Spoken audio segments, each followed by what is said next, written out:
Welcome back. Over the last 6 sessions, we've explored how memories are formed, why context matters, how retrieval works, and why you can't always trust what you remember. Today, we're answering the question you've probably been asking since part 1. How can I use this to actually learn better?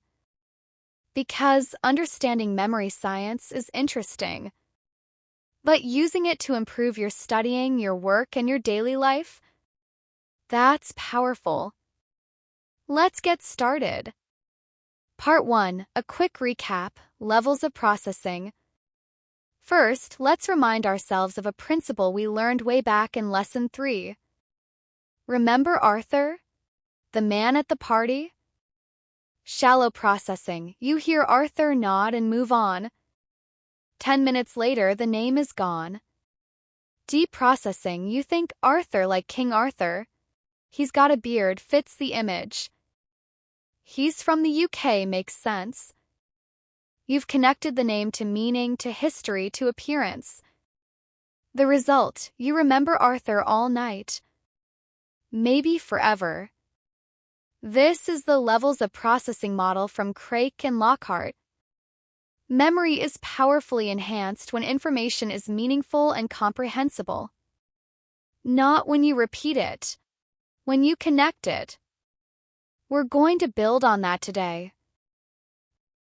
Part 2, the limitation. You can't process everything. But here's the problem. Deep processing requires attention. And attention is limited. Psychologists call this the cocktail party effect. And you've experienced it 1,000 times. Scenario: you are at a crowded cocktail party. You are deeply engaged in a conversation with one person about their recent trip to Japan. Around you, a dozen other conversations buzz, someone discussing politics, someone laughing at a joke, glasses clinking, music playing. What you process? You hear every word your conversation partner says.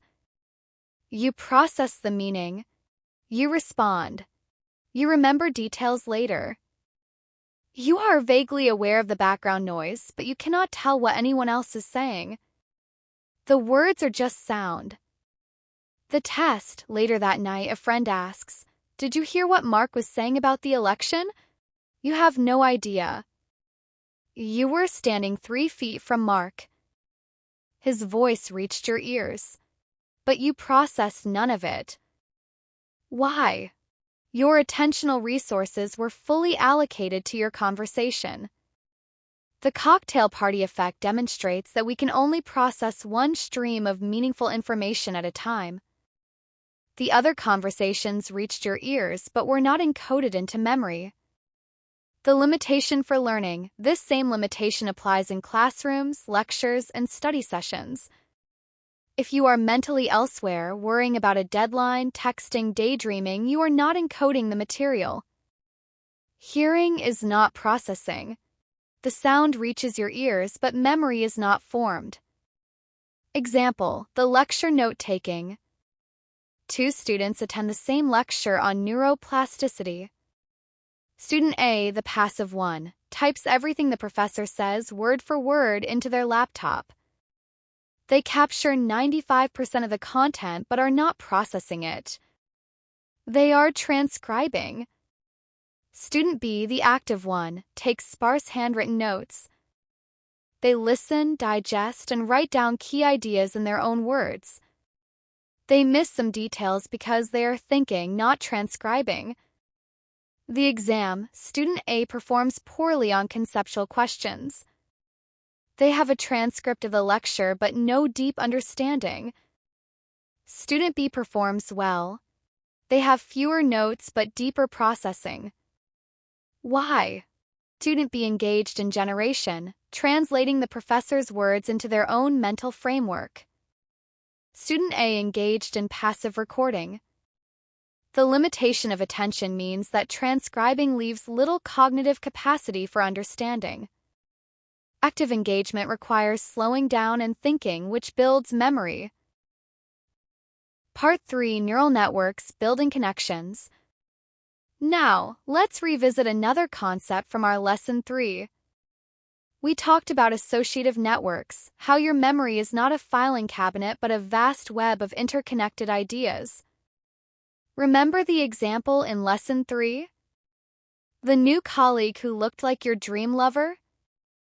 You remembered her face because it activated a pre-existing, highly connected network of concepts and feelings.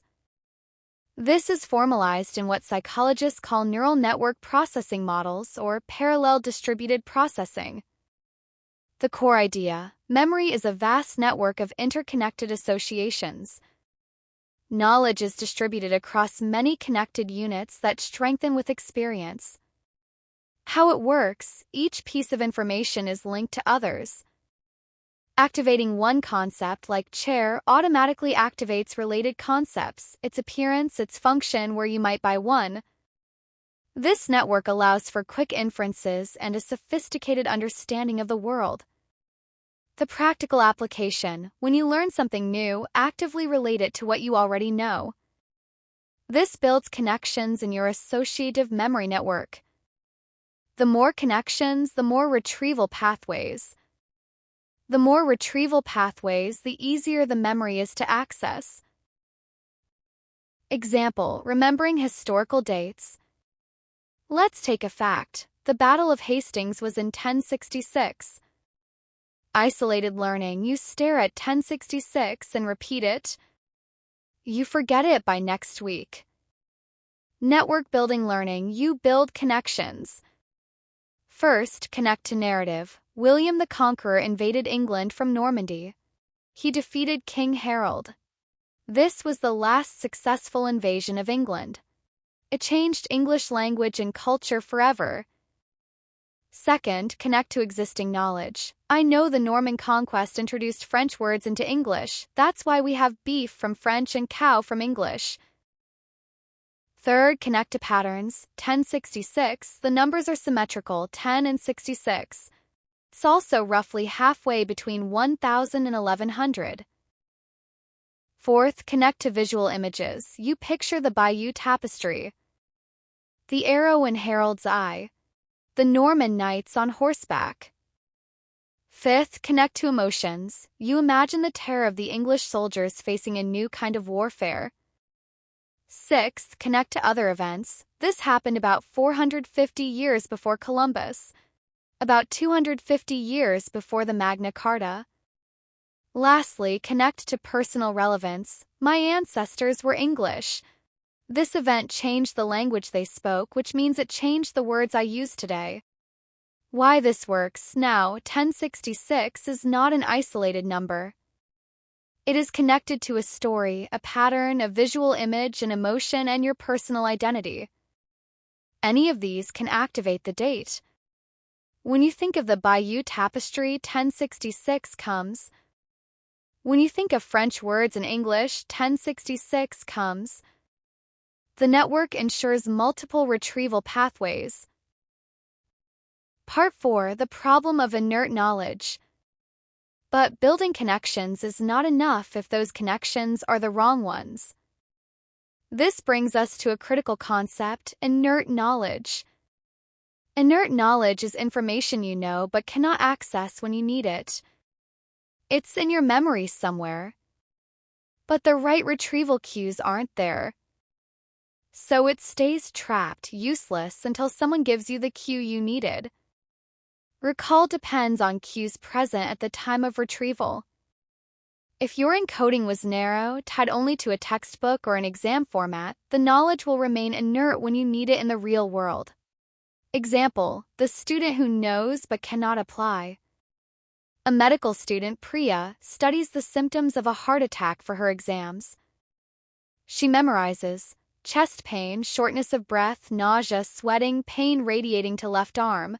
She scores 100% on the multiple-choice test. The inert knowledge failure: 6 months later, her father complains of indigestion and mild discomfort in his jaw.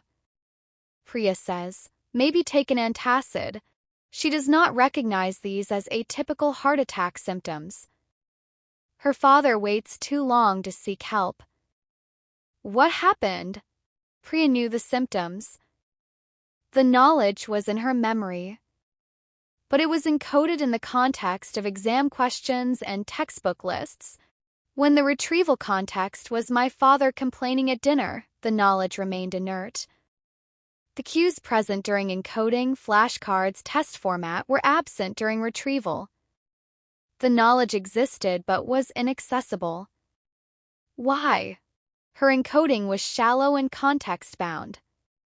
She memorized a list but did not build connections to atypical presentations, jaw pain, indigestion. Personal relevance. This could happen to someone I love. Real-world scenarios. What to do in an emergency. Emotional weight. The urgency of recognizing symptoms. This is the context trap we discussed in Lesson 4. Your knowledge is trapped in the context where you learned it. This is why professionals, doctors, lawyers, engineers need practical working experience. Accumulated knowledge from school alone is not enough. Without real-world practice, without building connections to diverse contexts, even the smartest student can fall into the context trap. The solution: when you learn something, ask yourself, where else might I need this? How could it appear differently? What are the atypical presentations? Build connections to multiple contexts, not just the textbook one. Part 5. Distribute your learning, don't cram. Now, let's talk about one of the most well-established findings in all of memory research. Spacing matters. Distributing your learning over time, spacing out study sessions, leads to more durable, more resistant memories than cramming all your studying into one session. Psychologists call this the spacing effect. And it is not subtle. The difference is massive. Example: the language learner before a trip. A traveler, Maria, is going to Spain in 2 weeks. She buys a phrasebook and spends the entire weekend before her flight memorizing 200 phrases. Where is the bathroom? How much does this cost? I'd like a coffee. She repeats them obsessively. The trip: on her first day in Madrid, she freezes. When a waiter asks, "Que quiere tomar?" she cannot recall the phrase for "I'd like a coffee." She knows she learned it. She studied it for hours. But under pressure, nothing comes. Why cramming failed? The phrases were encoded in her bedroom, not in a cafe context. Mass repetition created familiarity, not retrieval strength. There's a difference. Familiarity feels like knowing. But retrieval strength, the ability to pull the information out when you need it, requires practice at retrieving, not just reviewing. Without spacing, the memories were fragile and context-bound. She never practiced retrieving the phrases without cues. She only read and repeated. The alternative: if Maria had spent 20 minutes a day for 2 weeks, rather than 5 hours in one weekend, her brain would have had time to consolidate. Each session would have strengthened the memory further. Forgetting between sessions would have forced her brain to work harder to retrieve, which actually strengthens memory. The principle: if you have 5 hours to study, spread them over several days. Introduce variability in session length and intervals. The most durable memories are built with effortful retrieval over time. Part 6. Practical takeaways: what actually works. So, let's bring this all together into practical advice you can use starting today. 1. Active beats passive. Hearing is not processing. Transcribing is not understanding. You must generate the information yourself. Repeat a name aloud. Paraphrase a paragraph in your own words. Explain a concept to someone else. The act of generation builds memory. 2. Build networks, not islands. Every new fact should be connected to something you already know. Ask, how does this relate to my life? To other things I've learned? To stories? To emotions? To patterns? The more connections, the more retrieval pathways. 3. Beware the context trap.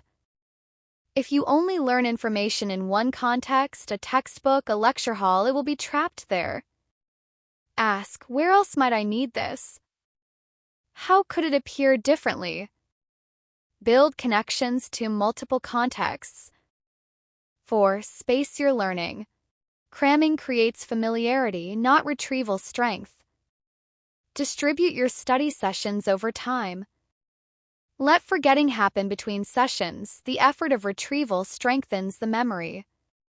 5. Test yourself, don't just review. Reading notes feels productive. It's not. The real gains come when you close the book and try to retrieve. That struggle, that effortful recall, is what builds durable memory. These principles are not complicated, but they require intention. They require slowing down. They require thinking, not just consuming. And that is the real lesson of memory science. Your memory is not a bucket to be filled.